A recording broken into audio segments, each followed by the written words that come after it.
Hello' সকলোৰে নিশ্চয় ভাল। আজি আচলতে এঠাইলৈ যাব ওলাই ব্লগটো কৰিছোঁ। আহ, আজি অলপ বতৰটো ঠাণ্ডা, তথাপিতো মই বহুত ঘামিছোঁ। সকলোৰে নিশ্চয় এনেকুৱাই হয়, ঘাম বহুত ওলায়। বাৰু যিয়ে নহওক, এটা জেগালৈ যাম। ক'ত যাম, কি কৰিম দেখাই আছোঁ। আৰু এটা কথা, ডেইলি ব্লগ মানে মই এনেকুৱা ধৰণৰ ব্লগ নিদিওঁ যে মই গোটেই দিনটোত কি কি কৰিলোঁ সেই গোটেইখিনি ৰেকৰ্ড কৰি দিয়াটো মোৰ বাবে আচলতে পটককৈ সম্ভৱ নহয়। সেইবাবে মই কৈছোঁৱেই, ডেইলি ব্লগত কিছুমান মুহূৰ্তহে মই শ্বেয়াৰ কৰিম এই ব্লগটোৰ জৰিয়তে। গতিকে আজি এঠাইলৈ যাম আৰু ক'ত যাওঁ কি কৰোঁ সেইখিনি আজি মই এই ব্লগটোৰ জৰিয়তে দেখাবলৈ চেষ্টা কৰিম। মই আচলতে ই ৰিক্সাতে বেছিভাগ অহা যোৱা কৰোঁ। যিহেতু মোৰ নিজৰ স্কুটি এখন নাই, সেইবাবে মই নিউজ সংক্ৰান্তীয় কামতেই হওক, মই এনেকৈ ই ৰিক্সা কেইখনতে অহা যোৱা কৰিব লাগে। কেতিয়াবা লগ পালে নোযোৱা নহয়, যাওঁ। আৰু মাজে মাজে কেতিয়াবা কিছুমান ঠাইত হাজবেণ্ডেও লৈ যায় সময় থাকিলে তেওঁৰ। গতিকে আজি এই পূজাখন আপোনালোকক দেখুৱাওঁ বুলি ভাবিছোঁ। এইখন বাইহাটা চাৰিআলিৰ ননৰাৰ বৰবকুল তলৰ এখন বহু পুৰণি মনসা পূজা। বুঢ়া ডাঙৰীয়া থানখনতেই প্ৰতি বছৰে জেঠ মাহত এই পূজাখন তেওঁলোকে পালন কৰে। আৰু ইয়াৰ স্থানীয় লোকসকলেও জেঠ মাহৰ এই দিনটোলৈ অধীৰ আগ্ৰহেৰে অপেক্ষা কৰি থাকে যে এই অঞ্চলটোত যিহেতু এখন বহুত ডাঙৰকৈ মনসা পূজা হয় এই থানখনতে। গতিকে বলি বিধানো হয়। ইয়াত দেখিছেনে, বলি দিয়া দা লৈ এইসকল সোমাইছে আৰু বলি দিয়া মানুহ বেলেগ থাকে।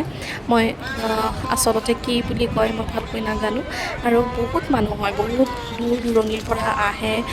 তেওঁলোকে মা মনসাৰ ওচৰত মনৰ ইচ্ছা পূৰণৰ বাবে আহে। আৰু যিসকলে আগতে ধৰক তেওঁলোকে সফল হৈছে তেওঁলোকেও আহে। পাৰ বলি দিয়ে, ইয়াতে কোমোৰা বলি দিয়া হয়, ছাগলী বলি দিয়া হয়। বহু লোক আহে, বহু দূৰৰ পৰা লোকসকল আহে, সেৱা ল'বলৈ আহে। আৰু সোমাই দেখিছোঁ মই ইয়াতে গজৰাজ আছে, গজৰাজক কল খাবলৈ দিছে। বহুত কল আছে, কিন্তু গজৰাজে পিছে মানুহ চোৱাতহে ব্যস্ত হৈ আছিল দেই। খুব ভাল লাগিল দৃশ্যটো দেখা পাই। ভাবিলোঁ অকণমান মই ভিডিঅ'টোৰ জৰিয়তে আপোনালোককো দেখাওঁ। আজি প্ৰথম দিন এই পূজাখনৰ, দুদিনীয়াকৈ হ'ব। কাইলৈও আছে পূজাখন, কাইলৈও হ'ব। আৰু এয়া দেখিছেনে, গজৰাজৰ ওচৰত ইমানবোৰ কল আছে, কিন্তু অলপো কাণ সাৰ কৰা নাই। কোনোবাই কৈছে কলকচু কাটি খাবলৈ দিছে, কিন্তু গজৰাজে খোৱা নাই। হয়তো কিবা গম পাইছে যে এখন ডাঙৰ পূজা হৈ আছে, গতিকে গজৰাজেও মানুহবোৰ এনেকৈ ধুনীয়াকৈ লাগি চাইছে। এই ঠাইডোখৰতে চাকি বন্তি জ্বলাইছে সকলোৱে।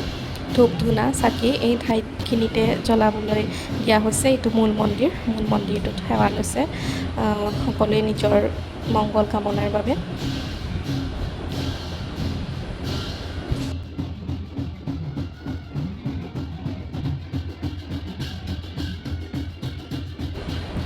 আৰু এয়া বন্তি, এই গছি বন্তি জ্বলি আছে। লগতে খুব ধুনীয়াকৈ আচলতে সজাইছে ফুলেৰে মন্দিৰখন। আৰু ঢাকৰ শব্দ মই অকণমান ভিডিঅ'টোত লৈ থৈছোঁ।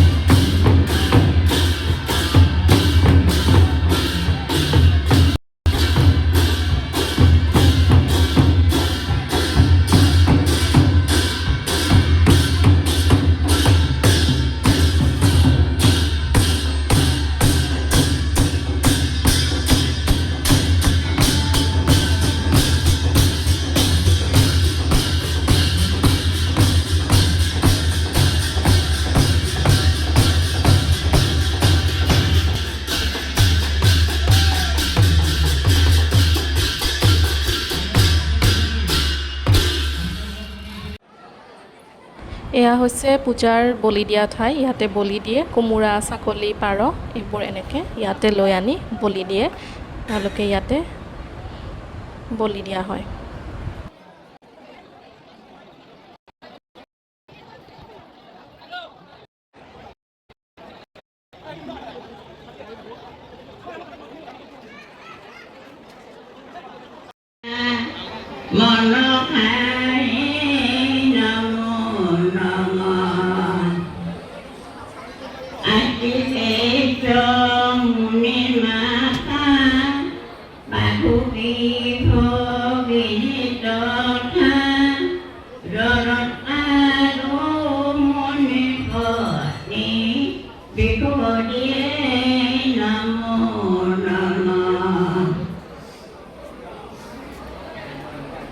মই তাৰ পৰা এনেকৈ ই ৰিক্সাতে উভতি আহিলোঁ যিহেতু মোৰ অইন এটা কাম আছে সেই কামটোৰ বাবে মই সোনকালে গুচি আহিলোঁ আৰু গুচি আহি সেই ঠাইডোখৰলৈ গ'লোঁ মানুহজনৰ লগতে গ'লোঁ এখন নাৰ্চাৰীলৈ গ'লোঁ যিহেতু কাইলৈ 5 জুন উপলক্ষে কিবা অকণমান নিউজ এটা ল'বলগীয়া আছিলে গতিকে গৈ তাত অলপ সময় থাকি আকৌ ঘৰলৈ গুচি আহিলোঁ আৰু এয়া মই এইমাত্ৰ আহি ঘৰ সোমাইছোঁ আপোনালোকে চাগে ভাবিছে যে মই পূজালৈ গ'লোঁ পূজা এখন দেখুৱালোঁ ইমান পুৰণি এখন পূজা দেখুৱাইছোঁ মনসা পূজা মইনো কিয় কুৰ্তা পিন্ধি গৈছোঁ আচলতে মেখেলা চাদৰ পিন্ধি গ'লেও হয় মোৰ বেলেগ কামো আছিলে বেলেগ মই নিউজ সংক্ৰান্তত কামতো গৈছিলোঁ বেলেগ এঠাইলৈ সেইবাবে মই মেখেলা চাদৰযোৰ আজি পিন্ধি নগ'লোঁ কিন্তু এনেকুৱা উৎসৱ পাৰ্বণত আচলতে আমাৰ অসমীয়া সাজপাৰযোৰেই ভাল লাগে কিন্তু আপোনালোকক ভাবিলোঁ গৈছোঁ যেতিয়া অকণমান মই ইউটিউবৰ এই ব্লগটোৰ জৰিয়তে পৰিৱেশখিনি দেখাওঁ সেইবাবে